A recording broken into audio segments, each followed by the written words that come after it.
It's time for CBJ in 30, presented by Telhio Credit Union.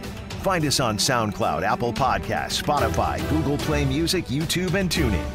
The easiest thing to do is tell Alexa or Siri to play CBJ in 30. Here's your host, Bob McElligott. I can't believe it's Monday again already, although I'll admit I had to check the calendar to make sure that it was. No, that's not true. I knew yesterday was Palm Sunday, so I really didn't have to look at the calendar. But for every other day, pretty much, you have to check. You have to make sure you're right because, as I said last week, it's Groundhog Day. Every day seems like the one before. Welcome to a Monday mailbag edition of CBJ in 30, presented by Telhio Credit Union. I'm Bob McElligott. Great to be back here again with you, and glad that you're still sending me questions that I will answer for you in just a few moments as we drag it out a little bit longer. And, you know, we've heard for the last couple of days, I know I would say if you've watched any news, but you can't help it, right? You just can't get away from it. Everybody is waiting to see. You're always looking to see what the status is on this thing and when it might end. And we've been told the next week or so might be tough. So let's just, dig in here, do what we've been doing, stay at home, stay safe, and keep talking a little bit of hockey. I think that is the best remedy at this point. I mean, for us, and just trying to keep our wits about us, right? And hopefully getting back to the season at some point here. So we've got to be sharp. Our wits have got to be sharp. Sharp wits is what you'll find with the people at Telhio Credit Union. How did you like that for a segue? For me going from one thing to another, and two things that aren't easily connected right there. But you got to keep your wits about you. That's what they do over at Telhio Credit Union. They're on top of their game. They have to be. It is their job each and every day to be there to serve you absolutely the right way, the way that you need to be served, helping you to take care of your money in the best way that you possibly can. Money is important. It's important in all facets of life. And right now, people are watching it even more than ever. So if you haven't talked to the people at Telhio Credit Union, you should. And before you talk to them, because maybe you don't want to call and you don't want to talk to anybody right away, but you want information anyway, it's easy. Go to their website, telhio.org, and you'll be able to find everything that you're looking for right there. Why should you join a credit union? What kind of services do they have? What might they be able to provide you that you're not getting where you currently have your money? It's as simple as that. That's what you're looking for. You're looking for a better deal. You're looking for something better for you, better for your family. Go to telhio.org, and you might find it right there. If you do have a question, there are a couple of things that you can do. One of those is go to the live chat feature on the right-hand side of the screen and start to message with somebody back and forth right away to get that question answered. That's a very simple thing. Or you can call them. Normally I tell you can stop by. They are open in the drive-thru. The lobby is only open for certain things by appointment, but you could drive through and you could ask a question. I'm sure they would be okay with that. Tell them I sent you, for crying out loud. Telhio Credit Union is open to everybody in central and southwestern Ohio, and they are federally insured by NCUA. All right, let's get to the questions today. I want to go to my email, bobbymac@bluejackets.com. And that's where you can send me your voice messages. This one is not a voice message, but this was sent with a picture. So I can't show you the picture, obviously, but I'm going to read the email and then describe it all to you. This is from Steve in Findlay. Steve says, all right, here's my playoff solution. If we were to cut the season off where it stopped, 6 wild card teams, everyone who's in the hunt gets into the dance. Top 4 on each side get a couple of exhibition games against the teams that are out, while a best-of-3 series for the first round takes place for everyone who is in. Then you can resume normal playoff structure from there. I don't think it's too outlandish. It would be unprecedented, but these are unprecedented times. What are your thoughts? Well, I'm looking at the picture that I can't show you right now, and the way that it is set up. So let's say in the East, your top 4 who would get a bye, Boston, Tampa, Philly, and Washington. Then he has the Blue Jackets playing against the Islanders. Toronto plays Florida, Pittsburgh against Montreal, Carolina against the New York Rangers. The winner of the Blue Jackets series moves on to play Boston. The winner of the Toronto-Florida series moves on to play Tampa. The winner of the Pittsburgh-Montreal series would play Philly, and the winner of the Carolina Rangers series would play against the Washington Capitals. And then it would filter out basically just like the playoffs normally do, and that would have the Blue Jackets actually playing in the Atlantic Division, just as they did last year when they beat Tampa and then got Boston in the second round. This time they would just move on and get Boston if they beat the New York Islanders. Over in the West, the top 4 seeds are St. Louis, Colorado, Edmonton, and Vegas. Then he would have Nashville and Vancouver going head-to-head for a chance to play St. Louis. Dallas and Chicago would play to have a chance to take on Colorado. Calgary and Arizona, the winner there would get Edmonton, and the Vegas Golden Knights would take on the winner of Winnipeg and Minnesota. See, this looks good to me. In fact, I like this. I like this a lot because there are so many teams that are deserving to be in. Now, you can argue with me and say, Montreal doesn't really deserve to be in. They're 500. Chicago doesn't really deserve to be in. But here are the facts. And the facts are, when you put Chicago in, when you put Montreal in, when you put the New York Rangers in, even Toronto, for crying out loud, because they've been up and down, in and out of the playoff picture throughout the course of the year. When you put those teams in, those big cities, that's a good thing for the game. And especially if the game's trying to come back from this very long pause, and who knows how long it's going to be when they finally do come back. If they're able to come back and get some kind of a playoff going or some kind of an abbreviated rest of the regular season into the playoffs, however they do it, that's the only thing about this where it says exhibition games. I just come back and play a couple of regular season games if you're going to do it, because more than likely all those teams are going to get in anyway. They are. They're all going to get in anyway. So you might as well play 2-3 games, whatever you can within the time that you have, just to get everybody going. So those seedings could change, all right? Those seedings could change. But if you do it that way, then nobody can complain that, they didn't get to play. Here's the other thing. To play exhibition games against teams that aren't in it, just being real, if your team is not in it, do you want to bring your team back and do you want to have them get ready to play and play for nothing? Or do you just want to ride it out until it's over and go to training camp and come back the next season? I don't know. Maybe some teams would want to come back and play. I don't know if they would or not. So maybe that's a good idea. Maybe it's not a good idea. Who knows? But anyway, what I'm saying is this is in a world where anything is possible, in a world where they've made 0 decisions and they're looking for any suggestions, then this is very possible. And I think that it is it's a fine piece of work there, Steve, to go ahead and put that together and come to that. And again, it's one of many ideas. And I would be surprised if there's not something similar, maybe not handwritten, in the league office right now when they're looking at all their different scenarios. Maybe it is handwritten, who knows? And maybe it's not as handwritten as nicely as Steve has done it for me, which is a very good possibility. But again, that's what's exciting about this, really. And there's not much that you can say has been exciting about this entire experience, right? There's not much that has been exciting about it at all. But when you start to talk about, the possibility of coming back and getting right into the playoffs or playing an abbreviated regular season and going into the playoffs and all that, that's what makes it exciting. Just to have the conversation. Again, right now, hockey conversation is, it's hard to come by unless you're doing these types of things. So nobody has said they're going to do this or they're not going to do this. So, Steve, way to throw your idea out there. I commend you for that. And we'll see what happens. We'll see what happens when it is all said and done. Alex Nuttall says, with the pause in play, do you see contract negotiations or re-signings happening in the near future, if they're even allowed to do that right now? Who do you see getting signed sooner than later? Alex, I'll be honest with you, and they could sign. They can do that. It's just a pause. It's not a freeze. But I think what's going to happen is, first of all right, let me give you an example. A guy like Pierre-Luc Dubois, okay? He's looking to get some good money in this next contract. He's got his 3 years in on his entry level. He's a restricted free agent, but he's getting, ready to get a raise. He's going to get a raise. There's no doubt about that. He's going to get a raise. How much of a raise is he going to get? And I think on both sides, both from the Blue Jackets standpoint and from his standpoint, now is not the time to, figure that out. Because, and again, this is me spitballing and speculating. This is to me what seems to be common sense here. I mean, where's the league going to be? Are they going to finish out this season? Are they going to have a playoff run? Or are they going to have to shut it down, and then all of a sudden that's a lot more money that is out of the pockets of the players and of the organizations and the whole 9 yards. Where's the salary cap going to be next year? For a guy like him, that's going to be an important part of it too. Where's your salary cap going to be?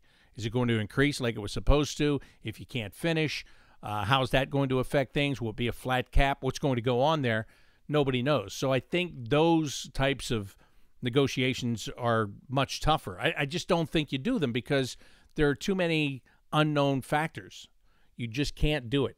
Now, for a guy with a lesser deal, let's say a Jacob Lilia kind of guy, you could probably go and do something if you wanted to. But again, maybe you don't want to because you don't know what the full structure is going to be, both from an agent standpoint and a team standpoint. So even though you could do things, I don't expect they will do things because they're going to need some answers. The managers are going to need some answers as to what the parameters are. What are they actually operating with? You know, you don't want to go and sign somebody to a big deal and all of a sudden you didn't get the extra $3, $4, $5 million in salary cap space. And now it's going to cost you a player or something like that. So you got to be patient. Sure, we'd love to see something like that. It would give us something to talk about, but don't expect it. I don't think anything like that is going to happen just because of the unknown variables in the entire situation. Greg Gearsall says, I send a lot of cards through the mail to get autographs, and I wonder if you've ever seen the autograph pile for the players. I notice a lot of really old ones coming back now. The guys must be getting bored too. Yeah, Greg, you're probably right, to be honest with you. Everybody has more time on their hands. And when you ask me if I've seen the players' autograph pile, it's not like it all gets thrown into one big pile. It's not the North Pole, right? It's not all of Santa's letters being dumped right into one pile. They all come in a pile, I guess you could say. They all get delivered and dumped on a desk. But then what happens is in the there's a mailbox system, you know, probably similar to something that you have at work. I know we have it in the office too. You know, I go upstairs. Whenever I'm upstairs in the office, I usually go through and I have my mail slot with my name on it, and I reach in there and I pull out the thing that's been in there since September that I didn't want then, I still don't want now, and I slide it back in there. And that's kind of what happens with the players too. They get a lot of things that come to the arena, and they have a mail slot, and all of those cards and requests and everything that comes, it gets put in those mail slots. And the more you let it build up, then the more stuff gets buried in there. So I wouldn't be surprised if maybe some guys went in and just took out a whole pile of stuff out of their mail slot before they went home. And now, as they've been going for weeks without any hockey, without any skating, just trying to stay in shape, trying to work out, maybe they're getting to some of those things right now. Wouldn't surprise me. I could see it. It makes absolutely perfect sense, doesn't it? That's what would be going on right now. So, yeah, so I just want to tell you, it's not just a pile. Yes, they get delivered and they have to get sorted through, but you know, the players don't have to go through a big pile and dig out their own stuff. It all gets sorted, and they've got those mail slots. And like I said, you go in there, and it's just like the office. It's the upstairs office. I mean, you go in, and there are some of those mailboxes that are always cleaned out and really well taken care of, where guys are taking the stuff out. If they have junk stuff, they're throwing it away. And there are other ones that are packed in there, and you know that they haven't emptied it since the start of training camp. It's more than likely been in there the entire time. Now, I guess that's not entirely fair because, let's be honest, there are some guys, I'm sure, that are getting many more autograph requests than other guys, right? Your premier players are getting a lot of requests, and their mailbox is probably getting filled up a little bit more quickly than some of the other ones. But that's how it all works. That's how they get them. They just have to walk into one room where all the mail slots are. They have to check them. And I've even seen guys come in there, and they'll be talking about something else. They'll be talking about tickets that they need for the next home game or whatever. And while they're standing there, they'll reach in there, they'll pop that open. A lot of people, when they send cards to be autographed, most people, I would say, and I'm going to go out on a limb here, and I'm going to make the assumption, Greg, that this is something that you do. They take the card, they put the card and another envelope in the envelope that they're sending it in. So they've already got another envelope that's already filled out to go back to them, and it's got a stamp on it, because that's what you have to do. Right? oh, you don't have to do. I don't mean to sound like you absolutely positively have to do that. Let me put it this way. The simpler you make it for the player, the better chance you have to get it back. Because if the player has to take the card out and then they have to find an envelope and they have to address it and they have to find a stamp and put on it and then they have to send it, okay, you see what I just did there? I mean, that's a lot. And when you only have a certain number of minutes during the season, when you're busy, and they're busy a lot, but when you're busy, I've seen them come in there, they open those envelopes, they get the card out, they read the note that's with it, they sign the card, they put it back in the envelope that was provided, and they seal it, and they hand it back, and it goes out in the mail right away. So if you didn't know that, if you've ever sent anything and you didn't know that, there's a little tip for you. But again, most of you, if not all of you, do know that, and that's how it's done. So they do look at them. If it takes them a while to get to it, it's just because they're busy. I'm sure it's not because they're ignoring you. It's because they've got stuff going on. But now that there's nothing going on, Greg, that's why you're getting a lot of those back at this point in time. All right, let's change it up right now. Let's go to a voice question here. Hi, Bob. Waldo Pepper calling again from Indianapolis, Indiana. This time I'm interested in how your broadcasts become a reality. Who are the people behind the scenes? How many people does it take? What are the differences between broadcasting at home versus the road? How many hours do you put in off the air?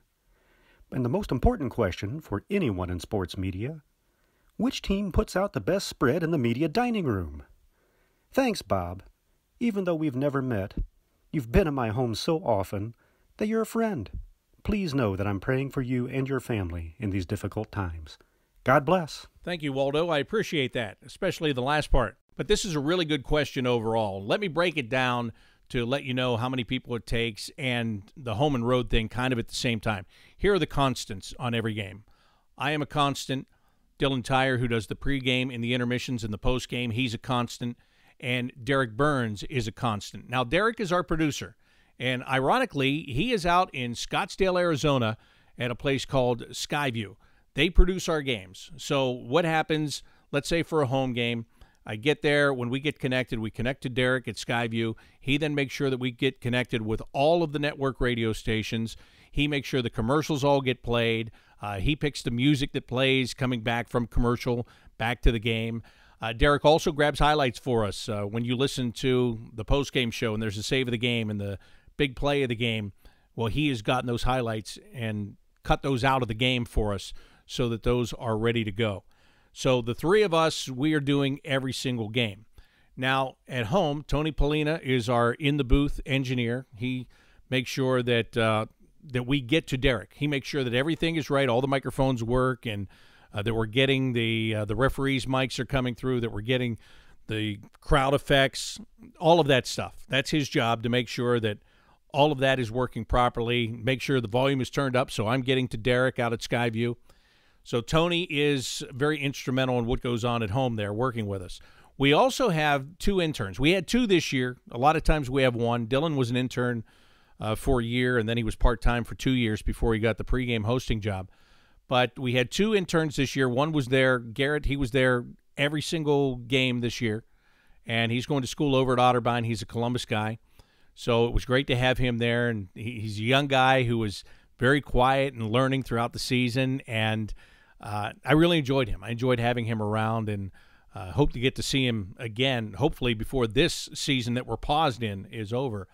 Then we had Isaac, and you've heard Isaac if you go on to your podcast, whatever the podcast app that you use, CBJ Rewind. Isaac did that for us this year, and he lives in Toledo, so he was only there on a part-time basis. But during a home game, that's who's in our booth.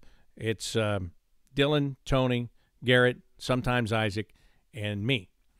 And then Russ Mollahan, our director of broadcasting, he saunters in from time to time just to make sure we're all doing the job that we're supposed to do. So at a home game, it is that group. And that's what's fun, because we're a group, we're a family, we're a little team, and we have a good time working alongside of one another. Now on the road, it's different, where in the booth, it's just me, and then we'll have an engineer. Same things that Tony does at home. We have a different engineer in every city that does that job. In most cities, those guys have been here for the 11 seasons that I've been here, and they were here before me. So, a lot of guys, most of those guys, they do every team in the league, and they've been doing it all for a long time and all that stuff. So that's how many people it takes to get the whole thing done. The other difference between home and road is, during the day, like I go down in the morning, we have the morning skate, we get the interviews, and then I come back home and go back in for the game. So you're back at home, you're doing family stuff. I'll go pick up my son from school before I go back to the rink. When you're on the road, you're just back to the hotel. Better chance you get a nap on a game day on the road, and then you go back to the arena, and then many times you're leaving right after the game.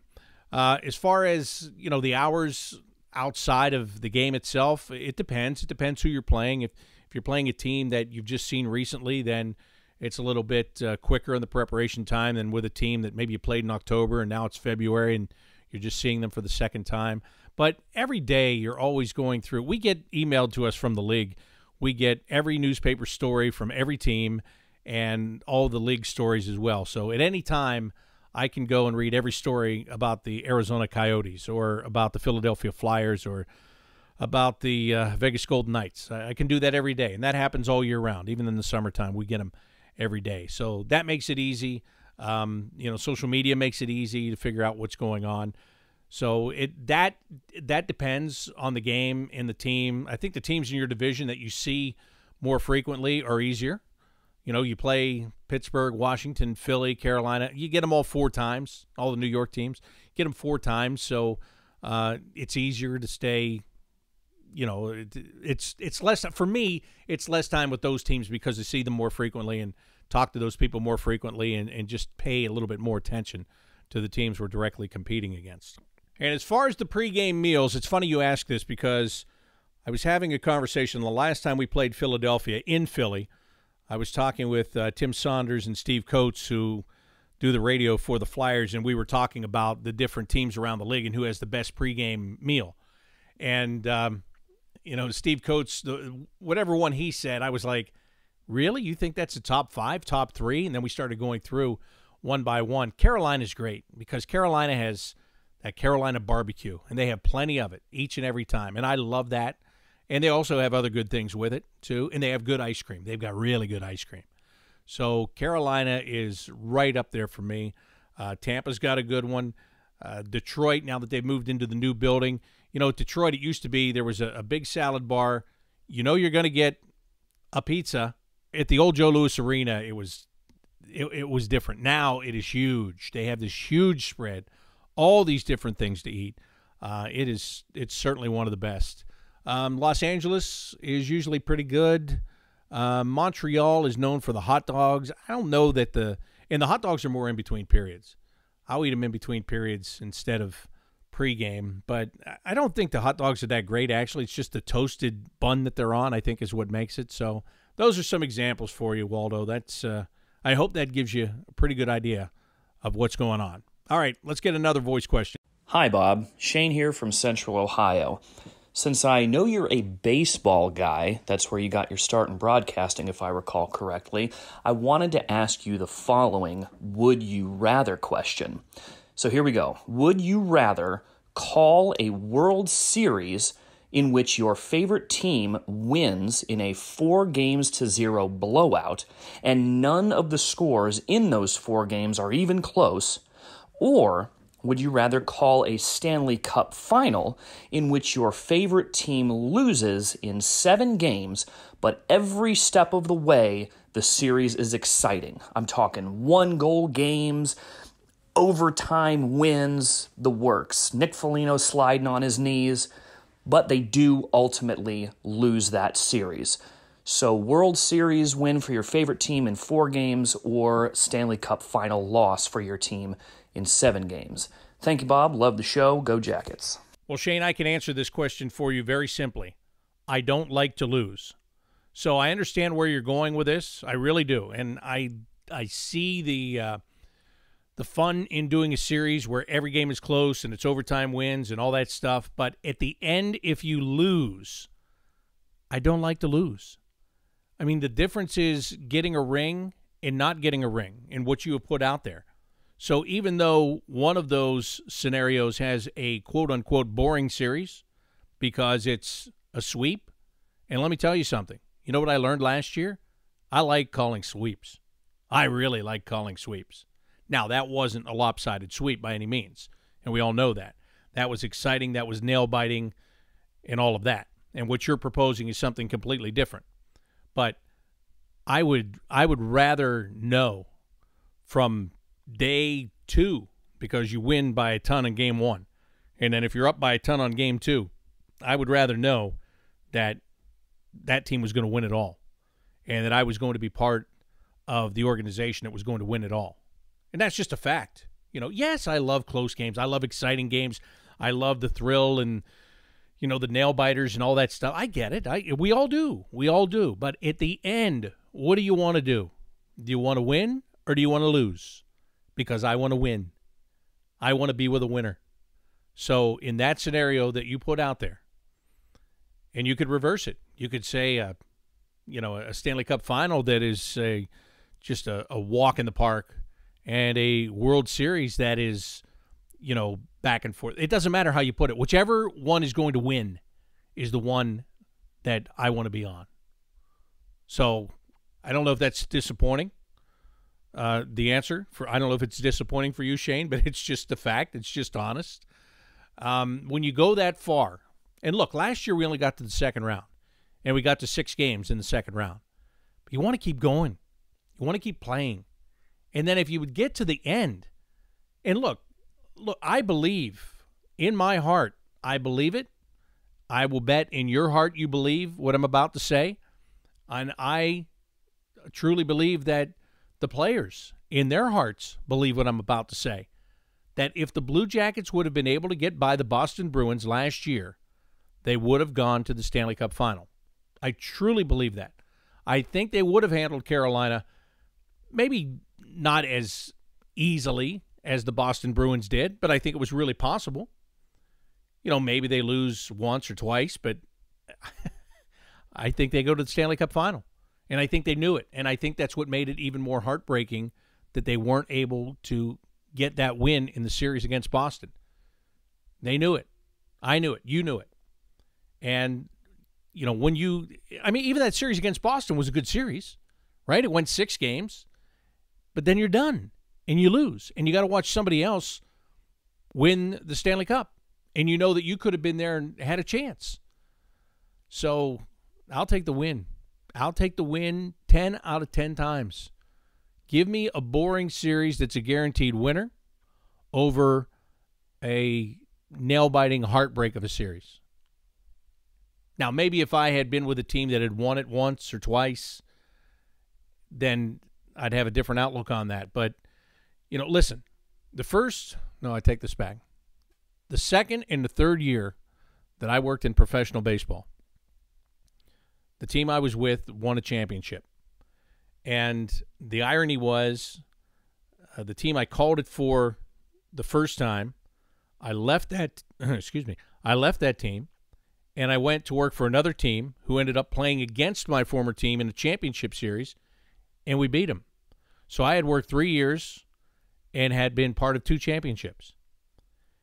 That second one was 1996. Nowhere that I have been has my team ever been close since then. I know players talk about it all the time. You don't know how many chances you're going to get. Well, same with us. And we have longevity over the players because if we're good at what we do and if we are fortunate enough to stay with our organization, stay in the league, you know, we can work for many more years than a player can play. So we get more chances. But, like I said, so this is 2020. So 24 years is the last time that I even had a sniff of something, and that was single-A baseball. It was nothing like this. It was not like a World Series. It's not like a Stanley Cup. So wherever it's going to be being with a winner, I'm okay with that. Even if it's a blowout, even if every single game is 10-0, I'm okay with that. I could live with myself. I could get up the next morning and live with myself. Believe me. Watch Twitter this week. I talked last week about doing kind of a fan forum, getting some fans together. I'm really looking at a good possibility of doing that this week, so watch my Twitter account if you'd like to get on board with that. Probably take 3 or 4 people. Have some ideas of what you would like to talk about. Actually, let me tell you this. If you're interested in being a part of that group, email me, bobbymack@bluejackets.com, and let me know what you would like to talk about. Give me a subject, because we'll get a couple of subjects. That's how you do a roundtable, right? We'll get a couple of subjects. If you suggest something, and then I'll come up with some things, and then we'll go from there. But send me an email if you would like to be involved, bobbymack@bluejackets.com. That's how you can get involved. And then hopefully I've got about 20 people, and I'll choose X amount, and then we'll go ahead and do that. So make sure you send me that this week, all right? Jody Shelley and I have another edition of the Inside Edge coming up on Wednesday night on the Blue Jackets flagship station of the radio network. That is 97.1 The Fan in Columbus. You can also hear it at bluejackets.com and on the Blue Jackets app. We don't have our guests secured for this week right at this moment. When we do, again, I will tweet it out and let you know about that as well. So that's what's going on, and I hope that you're safe. I hope that you have a great week as we prepare for Easter coming up this Sunday. Can't believe it. Just think, if the Blue Jackets didn't make the playoffs, I would have been done, right? I mean, this week we would have been wrapping things up. So, hey, the season is paused. It's not over. It's not over until the league says it's over. And I know the league, of course, Gary Bettman was in a meeting with all of the other major league commissioners and the PGA, the LPGA, WNBA, big meeting just a couple of days ago with the president, and we'll see where all of that goes. But it's going to take people getting healthy for us to all get back to work, so make sure you're doing what you're supposed to be doing with your social distancing and taking care of one another, because the more you do that, the sooner we can all get back together and enjoy the sport that we love. Thanks for your questions today, and thanks for listening to a Monday Mailbag edition of CBJ in 30, presented by Ohio Credit Union. I'm Bob McElligott. Until next time, so long.